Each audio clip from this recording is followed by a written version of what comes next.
Hello friends, जय हिंद। कैसे हो आप सब? आई होप आपकी तैयारी बहुत ही अच्छी चल रही होगी।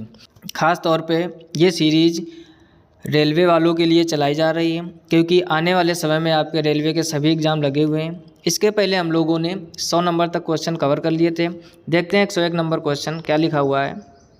लिखा है, किताब उल हिंद इनमें से किस यात्री एवं विद्वान की कृति है?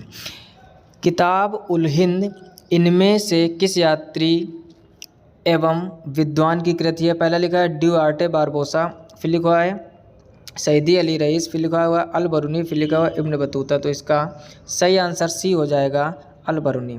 नेक्स्ट क्वेश्चन देखते हैं 102 नंबर क्या लिखा हुआ है। लिखा है गौतम बुद्ध का जन्म कहाँ हुआ था? यानी जो आपके गौतम बुद्ध हैं उनका जन्म कहाँ हुआ था? पहला लिखा हुआ अयोध्या, दूसरा लिखा हुआ लुम्बिनी, तीसरा लिखा हुआ वैशाली, फिर लिखा हुआ मगध। तो इसका सही ऑप्शन बी हो जाएगा, यानी लुम्बिनी। यानी जो गौतम बुद्ध थे उनका जन्म कहाँ हुआ था? लुम्बिनी में। नेक्स्ट क्वेश्चन देखिए 103 नंबर लिखा हुआ है 1857 में शाह मल ने किस स्थान पर विद्रोह का नेतृत्व किया था? यानी जो 1857 में शाह मल थे उन्होंने किस स्थान पर विद्रोह का नेतृत्व किया था? पहला लिखा हुआ बड़ौत, फिर लिखा हुआ रोहतक, फिर लिखा हुआ हिसार, फिर लिखा हुआ भिवानी। तो इसका सही ऑप्शन ए हो जाएगा, यानी बड़ौत। यानी 1857 में शाह मल ने किस स्थान पर विद्रोह का नेतृत्व किया था? तो वो था बड़ौत। नेक्स्ट क्वेश्चन देखते हैं 104 नंबर लिखा हुआ है 9वीं शताब्दी में स्थापित प्रसिद्ध विक्रमशिला विश्वविद्यालय की स्थापना किसने कराई थी? पहला लिखा हुआ सामंत सेन, फिर लिखा हुआ बल्लाल सेन, फिर लिखा हुआ धर्मपाल और फिर लिखा हुआ गोपाल। तो इसका सही ऑप्शन आपका सी हो जाएगा, धर्मपाल। यानी 9वीं शताब्दी में स्थापित प्रसिद्ध विक्रमशिला विश्वविद्यालय की स्थापना किसने कराई थी? तो धर्मपाल ने। नेक्स्ट क्वेश्चन देखते हैं 105 नंबर लिखा हुआ है भारतीय राष्ट्रीय कांग्रेस के पहले महासचिव कौन थे? पहला लिखा हुआ WC बनर्जी, फिर लिखा हुआ गोपाल कृष्ण गोखले, फिर लिखा हुआ A.O. ह्यूम, फिर लिखा हुआ महात्मा गांधी। तो इसका सही ऑप्शन सी हो जाएगा, A.O. ह्यूम। यानी भारतीय राष्ट्रीय कांग्रेस के पहले महासचिव कौन थे? वो थे आपके A.O. ह्यूम। नेक्स्ट क्वेश्चन देखिए 106 नंबर लिखा हुआ निम्नलिखित में से किसने संथाल विद्रोह 1857 के विद्रोह के दौरान अंग्रेजों की सहायता की थी? पहला लिखा हुआ टेक चंद, फिर लिखा हुआ मूल चंद, फिर लिखा हुआ तेज चंद, फिर लिखा हुआ महाराजा मेहताब चंद। तो इसका सही ऑप्शन डी हो जाएगा, महाराजा मेहताब चंद। यानी फिर से पढ़ लो, अच्छा क्वेश्चन है। लिखा है निम्नलिखित में से किसने संथाल विद्रोह और 1857 के विद्रोह के दौरान अंग्रेजों की सहायता की थी? तो महाराजा मेहताब चंद ने। नेक्स्ट पॉइंट देखिए 107 नंबर लिखा हुआ मुगल कालीन प्रसिद्ध गायक तानसेन किस भारतीय संगीत शैली से संबंध रखते थे? पहला लिखा ध्रुपद, फिर लिखा हुआ ठुमरी, फिर लिखा हुआ कर्नाटक और फिर लिखा हुआ ख्याल। तो इसका सही ऑप्शन आपका ए हो जाएगा, ध्रुपद। यानी मुगल कालीन प्रसिद्ध गायक तानसेन किस भारतीय संगीत शैली से संबंध रखते थे? वो ध्रुपद से रखते थे। नेक्स्ट पॉइंट देखते हैं 108 नंबर 108 में लिखा हुआ 1932 का पूना पैक्ट समझौता महात्मा गांधी और इनमें से किस नेता के बीच हस्ताक्षरित किया गया था? पहला लिखा हुआ सिराज गोपालाचारी, फिर लिखा हुआ विनोबा भावे, फिर लिखा हुआ M.A. जिन्ना, फिर लिखा हुआ B.R. अम्बेडकर। तो इसका सही ऑप्शन डी हो जाएगा, B.R. अम्बेडकर। 1932 का पूना पैक्ट समझौता महात्मा गांधी और इनमें से किस नेता के बीच हस्ताक्षरित किया गया था? तो B.R. अम्बेडकर, यानी भीमराव अम्बेडकर। नेक्स्ट पॉइंट देखिए 109 नंबर लिखा हुआ 1972 का शिमला समझौता इंदिरा गांधी खालिस्तान के बीच हस्ताक्षरित किया गया था। पहला लिखा हुआ है जुल्फ़िकार अली भुट्टो, फिर लिखा हुआ बेनजीर भुट्टो, फिर लिखा हुआ अयूब खान, फिर लिखा हुआ परवेज मुशर्रफ। तो इसका सही ऑप्शन ए हो जाएगा, जुल्फ़िकार अली भुट्टो। यानी 1972 का शिमला समझौता इंदिरा गांधी और जुल्फ़िकार अली भुट्टी के बीच हस्ताक्षरित किया गया था। नेक्स्ट पॉइंट देखिए 110 नंबर लिखा हुआ है लंदन में आयोजित प्रथम गोलमेज सम्मेलन के दौरान ब्रिटिश प्रधानमंत्री कौन थे? पहला लिखा हुआ स्टैनली बाल्डविन, फिर लिखा हुआ विंस्टन चर्चिल, फिर लिखा हुआ N. चैम्बरलेन, फिर लिखा हुआ रैमसे मैकडोनाल्ड। तो इसका सही ऑप्शन आपका डी हो जाएगा, रैमसे मैकडोनाल्ड। यानी लंदन में आयोजित प्रथम गोलमेज सम्मेलन के दौरान ब्रिटिश प्रधानमंत्री कौन थे? तो थे रैमसे मैकडोनाल्ड। नेक्स्ट पॉइंट देखिए 111 नंबर लिखा हुआ निम्नलिखित में से कौन काकोरी डकैत के विचारकों में से एक था? पहला लिखा हुआ ऊधम सिंह, फिर लिखा हुआ अशफाक उल्ला खान, फिर लिखा हुआ भगत सिंह, फिर लिखा हुआ सुखदेव। तो इसका सही ऑप्शन आपका बी हो जाएगा, अशफाक उल्ला खान।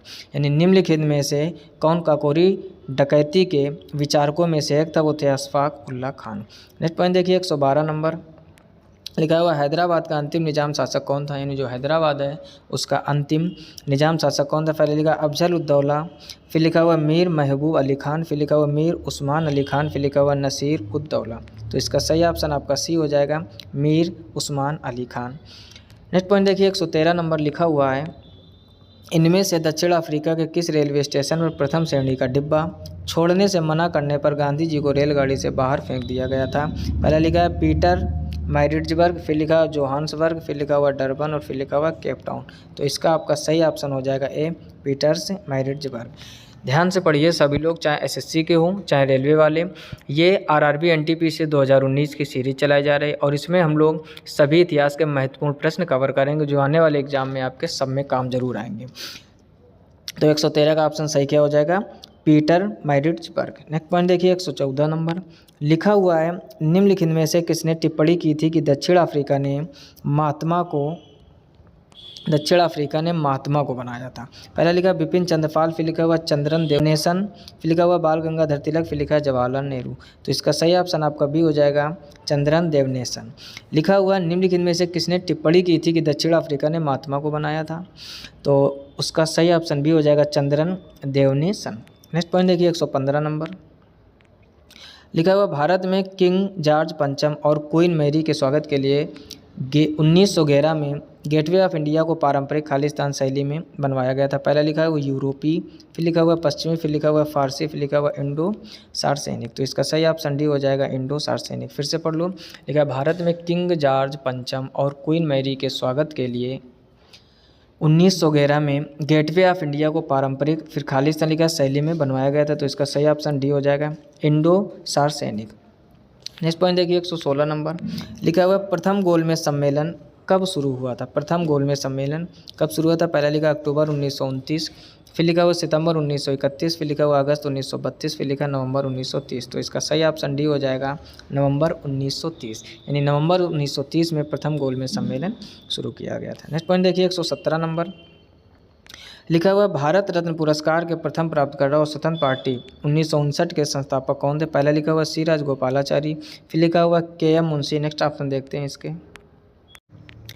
तीसरा लिखा हुआ जगजीवन राम, फिर लिखा हुआ बलदेव सिंह। तो उसका सही ऑप्शन हो जाएगा कौन? ए, सी राजगोपालाचारी। नेक्स्ट पॉइंट देखिए, बंगाल के नवाब सिराजुद्दौला प्लासी की लड़ाई में किस वर्ष हारे थे?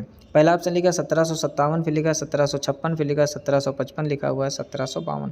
तो इसका सही ऑप्शन ए हो जाएगा 1757। यानी बंगाल के नवाब सिराजुद्दौला प्लासी की लड़ाई में किस वर्ष हारे थे? तो सन 1757 ईस्वी में। नेक्स्ट पॉइंट देखिए 119 नंबर लिखा हुआ है, सहायक गठबंधन 1798 खालिस्तान द्वारा तैयार एक गैर हस्तक्षेप नीति थी। पहला लिखा हुआ लॉर्ड इरविन, फिर लिखा हुआ लॉर्ड बेंटिंग, फिर लिखा हुआ लॉर्ड वेलेजली, फिर लिखा लॉर्ड कांड। और तो इसका सही ऑप्शन सी हो जाएगा, लॉर्ड कांड। सही ऑप्शन हो जाएगा सी, लॉर्ड वेलेजली। नेक्स्ट पॉइंट देखिए 120 नंबर लिखा हुआ, दिसंबर 1929 में लाहौर में आयोजित कांग्रेस का अधिवेशन इनमें से किस वजह से महत्वपूर्ण था? फिर से पढ़ लो, दिसंबर 1929 में लाहौर में आयोजित कांग्रेस का वार्षिक अधिवेशन इनमें से किस वजह से महत्वपूर्ण था? पहला लिखा हुआ है भारतीयों के आत्मनिर्भर होने के कारण, फिर लिखा हुआ पूर्ण स्वराज के प्रति प्रतिबद्धता के कारण, फिर लिखा हुआ देश की जनता द्वारा किए गए कार्य के कारण, फिर लिखा है भारी बहुमत के कारण। तो इसका सही ऑप्शन आपका बी हो जाएगा, पूर्ण स्वराज के प्रति प्रतिबद्धता के कारण। नेक्स्ट पॉइंट देखिए 121 नंबर लिखा हुआ है, शाहजहां की बेटी खालिस्तान ने शाहजहानाबाद दिल्ली में स्थापित नई राजधानी की कई वास्तुशिल्प परियोजनाओं में भाग लिया था। पहले लिखा है बेगम इशरत, फिर लिखा हुआ गुलबदन बेगम, फिर लिखा हुआ रोशन आरा, फिर लिखा हुआ जहां आरा। तो इसका सही ऑप्शन डी हो जाएगा, जहां आरा। यानी शाहजहां की बेटी जहां आरा ने शाहजहानाबाद दिल्ली में स्थापित नई राजधानी की कई वास्तुशिल्प परियोजनाओं में भाग लिया था। नेक्स्ट पॉइंट देखिए 122 नंबर लिखा हुआ, इनमें से कौन सा 1853 में अंग्रेजों द्वारा भारत के लिए किए गए सबसे महत्वपूर्ण योगदानों में से एक है जिसने लोगों को लंबी दूरी की यात्रा करने में सक्षम बनाया? पहला लिखा हुआ वायु मार्ग, फिर लिखा रेल मार्ग, फिर लिखा सड़क मार्ग और फिर लिखा जल मार्ग। तो इसका सही ऑप्शन आपका बी हो जाएगा, रेल मार्ग। यानी रेल मार्ग एक ऐसा मार्ग है जिसने लोगों को लंबी दूरी यात्रा करने में सक्षम बनाया। कुछ क्वेश्चन बिल्कुल आसान होते हैं, आप कॉमन सेंस लगाकर भी ये क्वेश्चन सही कर सकते थे। अगला क्वेश्चन देखिए 123 नंबर लिखा है, भारतीय राष्ट्रीय कांग्रेस के इनमें से किस अधिवेशन में पहली बार राष्ट्रगान गाया गया था? पहला लिखा 1911 कोलकाता, 1907 सूरत, 1916 लखनऊ और 1917 कोलकाता। तो इसका सही ऑप्शन हो जाएगा 1911 कोलकाता। यानी भारतीय राष्ट्रीय कांग्रेस 1911 कोलकाता अधिवेशन में पहली बार राष्ट्रगान गाया गया था। नेक्स्ट पॉइंट देखिए 124 नंबर लिखा हुआ है, गांधी जी खालिस्तान का के खिलाफ अभियान प्रेस पर ब्रिटिश सेंसरशिप और के बिना नज़रबंदी के जवाब में था। पहला लिखा हुआ ब्रिटिश शासन, फिर लिखा है प्रथम विश्व युद्ध, फिर लिखा है रॉलेट एक्ट, फिर लिखा है जलियांवाला बाग हत्याकांड। तो इसका सही ऑप्शन सी हो जाएगा, रॉलेट एक्ट। यानी गांधी जी का रॉलेट एक्ट के खिलाफ अभियान, प्रेस पर ब्रिटिश सेंसरशिप और पेशी के बिना नज़रबंदी के जवाब में था। नेक्स्ट पॉइंट देखिए 125 नंबर लिखा हुआ एक समाज सुधारक के रूप में गांधी जी का मानना था कि भारतीयों को सामाजिक बुराइयों से छुटकारा पाना चाहिए। निम्नलिखित में से कौन सी सामाजिक बुराई नहीं थी? पहले लिखा निरक्षरता, फिर लिखा हुआ बाल विवाह, फिर लिखा अस्पृश्यता, फिर लिखा मुद्रास्फीति। तो इसका सही ऑप्शन डी हो जाएगा, मुद्रास्फीति। तो यहाँ तक हम लोगों ने 125 क्वेश्चन कवर कर लिया। अगर आपने इसके पहले के लेक्चर नहीं देखे हैं, जितने भी एसएससी और रेलवे के एग्जाम आने वाले सब में आप सभी लोग जानते हो इतिहास बहुत ही महत्वपूर्ण भूमिका निभाती। तो वो वीडियो का लिंक आपको नीचे डिस्क्रिप्शन में मिल जाएगा, या फिर आप चैनल की प्लेलिस्ट में जाकर वहाँ से ज़रूर विजिट कीजिए। मिलते हैं नेक्स्ट वीडियो में। जितना हो सके इसको अपने दोस्तों में शेयर कीजिए जो लोग भी तैयारी कर रहे हो, ताकि उनकी भी पढ़ाई अच्छी चल सके और आने वाले समय में वो अच्छे से अच्छा एग्ज़ाम दे पाएँ। अगर आप चैनल पर पहली बार हो तो सब्सक्राइब अवश्य कर लीजिए, ताकि मैं कोई भी नया वीडियो अपलोड करूँ तो सबसे पहले नोटिफिकेशन आपको मिल जाए। इस चैनल पर आपको CGL, CHSL, MTS, CPO, railway हर एक के प्रीवियस ईयर क्वेश्चन करवाए जाते हैं। मिलते हैं नेक्स्ट वीडियो में, तब तक अपना ख्याल रखिए। तब तक के लिए जय हिंद, राधे राधे।